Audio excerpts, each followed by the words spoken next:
그럼 정부는 집값이 떨어질 건데 집을 사라고 하고 있는 모양새가 나오는 거예요. 사시겠어요? 여러분 안녕하세요. 롱장입니다. 24년 한 해 동안 부동산 시장은 거래 정상화가 좀 될까요? 여태까지 집 가지신 분들이 굉장히 고생이 많으셨고 지금도 마음고생을 하시는데 좀 괜찮아질까요? 가격이 오를까요? 이런 질문을 많이 받는데요. 서두에 좀 답변을 드리고 영상을 시작하도록 하겠습니다. 거래 정상화는 어려울 겁니다. 아니요. 거래 정상화는 어려워야 한다고 생각을 합니다. 기사 몇 가지를 같이 보죠. 올해 부동산 지원 정책은 거래 정상화 가능할까? 요것도 있고요. 이 정도면 아이 낳겠습니까? 5억 파격 대출에 7만 가구 특공 나온다. 이런 걸로 애기 안 낳습니다. 뭐 어차피 정치적인 목적으로 쓰는 거지만 누가 이거 받으려고 애를 낳습니까?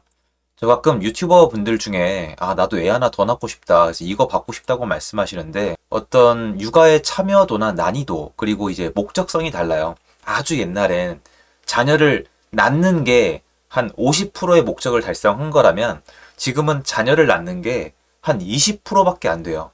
나머지 80%는 돈 갖다 키워야 돼요. 엄마 아빠 시간과 에너지와 돈이 들어가야 되고 함부로 얘기하는 건 아닌데 이건 어른들 세대는 어느 정도 인정을 해주시더라고요. 그래서 이런 식으로 될 거라고 저는 생각하지 않는데 자, 다시 돌아와서요. 저는 왜 거래 정상화가 어렵다고 얘기하고 있는 걸까요? 강의 들으신 분들은 아시겠지만 전 데이터 가능한 거 다 갖다 쓰고요. 데이터를 담당하는 직원분이 계세요. 뭐 수익률이라던가 금리 그리고 뭐 채권 여태까지 있었던 각종 사건을 다 맞물려서 보여드리고 있는데요. 지금 서울 아파트를 기준으로 한 달 거래량이 2,000건이 깨졌어요. 평균이 6,000건이에요. 많이 들어서 좀 지겨우실 건데 조금 더 설명을 해볼게요. 지난 2년 동안 이 모양 이 꼴이었어요. 많아봤자 3,000건대, 4,000건대를 못 찍었어요. 제가 여기서 확인한 게 한 가지가 있습니다. 이거는 이번 시장을 통해서 확인할 수밖에 없었어요. 지금 정부 규제의 하에 서울 아파트를 기준으로 4,000건대를 찍기가 어렵다는 겁니다. 4,000건을 찍을 수 없고 3,000건으로 가야 한다는 건 기존 시장에 비해서 반토막이 났다는 거예요. 집을 살 수가 없다는 거죠. 일단 투자자 유입은 안 됩니다. 취득세 때문에 막혀 있어요. 그리고 새로 집을 사는 사람이 적으니까 옮겨 타기도 안 됩니다. 그리고 기존에 비해서 기존엔 대출이 열려 있었고 금리가 쌌는데 지금은 대출이 닫혀 있고 금리가 급등을 했습니다. 어디를 봐도 사람들이 집을 사기에 적절한 시기가 아니고 집을 사는 게 너무 힘들고 싫어서 월세로 다 가 있는 시장이에요. 이것도 숫자로 맞춰보면 답이 나옵니다. 거래 정상화. 예전처럼 거래량이 늘어나면 지난 1년에서 2년에 비해서 1년 동안에 2배에서 3배 정도, 많게는 3배 이상의 거래량이 늘어나야 합니다. 그럼 어떻게 될까요? 시장을 나가보면요. 뭐가 변했냐면 금매가 많다가 줄어들었다가 더 줄어들었습니다. 금매는 줄고 있어요. 모든 아파트 단지에 해당하는 건 아니에요. 예를 들어 볼까요? 잠실 아파트에 금매가 없었을까요? 제가 현장에서 중계를 해드렸는데요. 잠실에 쓰는 물건을 제가 말씀을 드렸다고요. 이거 쭉 빠지면서 금매가 없으니까 가격이 올라간 거잖아요. 근데 상계동 가보세요. 금매가 팔리고 또 나오고 팔리고 또 나오고 도봉구도 마찬가지고요. 그러니까 못 올라가고 이건 다른데 전체 평균을 놓고 보면 금매는 줄어들었다는 겁니다. 자, 그러면 금매는 줄어든 상태에서 거래량이 3배가 늘면 시장이 어떻게 될까요? 폭등하죠. 이렇게 하는 건 전 아니라고 봅니다. 왜 그러냐면 갑자기 폭등을 해버리면 집이 필요하신 분들이 적재적소에 쓸 수가 없고 정부는 또 규제를 하겠죠?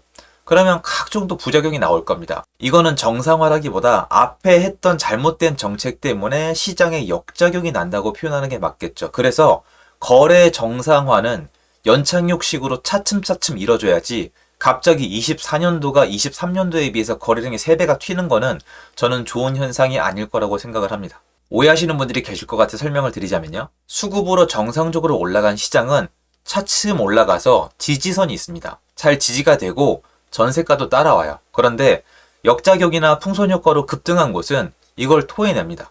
수급이 따라간 게 아니에요. 전세 수요가 충만히 있어서 오른 게 아니라 한꺼번에 사다 보니까 호가 격차 때문에 날아가는 거거든요. 이건 나중에 토해냅니다. 지방의 소도시가 그래서 올라간 다음에 꼭 내려가거든요. 그러면 희생되는 분들이 또 나오고 시장의 부작용 또 나오고 장기적으로 시장이 안정화가 될 수가 없어요.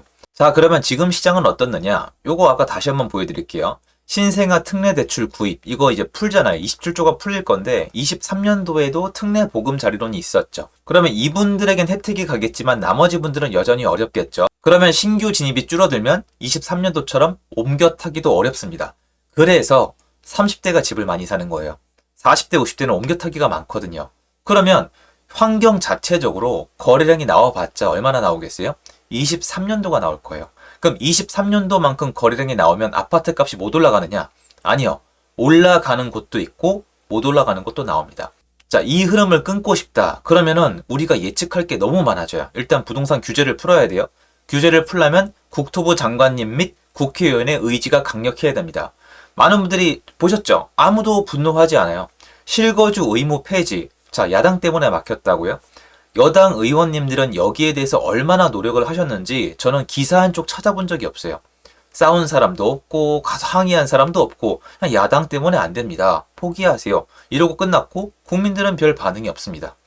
이런 식으로 선거도 끝나봐야 되고 국토부 장관의 스타일도 봐야 되고 그리고 총선에서 이겼다 여당이 그리고 국토부 장관님이 의지가 있다 그런다고 이렇게 팍팍 푼다는 보장도 없어요. 왜냐면 이명박 정권 때 부동산 규제를 푸는 것처럼 보였지만 제대로 안 풀었고 한참 지나서 박근혜 정권 때 많이 풀었거든요. 그러면 이건 너무 예측의 영역이니까 지금 이대로 보면은 거래량은 4천 건을 넘는 게 생각보다 어려울 수도 있고 많아져봤자 한 4천 건 인근이 아닐까라고 보는 게 지금까지 제가 가지고 있는 통계 데이터예요. 여기서 변수는 매매가 아니에요. 거래 정상화가 아니고요. 전세입니다. 제가 2년 전부터 월세가 시장의 키워드라고 말씀을 드렸는데 한국 아파트는 월세가 원래 키워드가 될 수가 없어요. 원래는 월세가 키워드가 맞아요, 여러분. 사용의 가치를 월세가 대변하고 소유의 가치를 매매가가 대변하는 게 맞는데 한국은 중간에 전세란 놈이 껴들어서 희한한 역할을 하고 있는데 좀 안 좋게 얘기하자면 아니면 또 좋게 얘기하자면 전세는 투자자에게 어떤 나침반의 역할을 하고 있었거든요.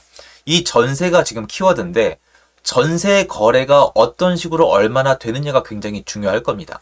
그리고 나서 만약에 규제가 풀리고 시장이 정상화가 된다면 그 분위기 하에 거래량이 많이 늘면서 전반적인 상승도 가능은 하지만 이건 너무 예측의 영역이에요. 그리고 이걸 잊으면 안 되겠죠? 지금 아파트 값이 떨어진다는 분위기가 만들어져 있고 여전히 조회수나 구독자 수를 봤을 때 집값은 떨어진다라는 게 대세예요. 이건 절대 바꿀 수가 없는데 이 상황에서 참 이상한 거죠.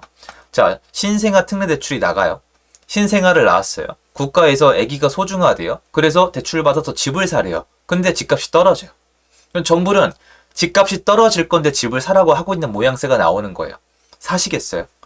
저라면 차라리 전세나 월세를 알아보겠어요. 24년도는 여전히 초점을 매매가 아니라 월세가 아니라 월세에서 전세로 넘어온 사람들에게 두는 게 전 맞다고 생각을 합니다. 이게 한번 망가진 시장을 다시 고치는 게 참 쉽지 않네요. 그리고 고치는 과정에서 매매가의 변동에 대한 부담감을 그 어떠한 정치인도 원하지 않는 모습이 너무 생생하게 보이기 때문에 답답한데요. 제가 과도하게 열심히 해서 그런지 모르겠는데 답답하다 못해 저는 그거 심리적으로 좀 지쳐서 포기했습니다. 그냥 이대로 시장을 지켜보는 게 나을 것 같고 이런 마인드로 갑자기 막 정치 마인드 생겨가지고 총선에서 막 이렇게 바라고 있고 국토부 장관님 응원하고 있고 이러고 싶지 않아요. 그분들이 또 어떻게 할지도 모르겠고 정부 정책에 대한 믿음이 저는 별로 남아있지 않습니다. 시장에 집중을 하고 있는 게 차라리 낫다고 생각하는데 시장의 키워드는 24년도는 분명히 전세가 맞습니다. 전세가 나머지를 휘두를 거예요. 자, 여러분 만약에 취득세를 풀어주는 걸 원하세요?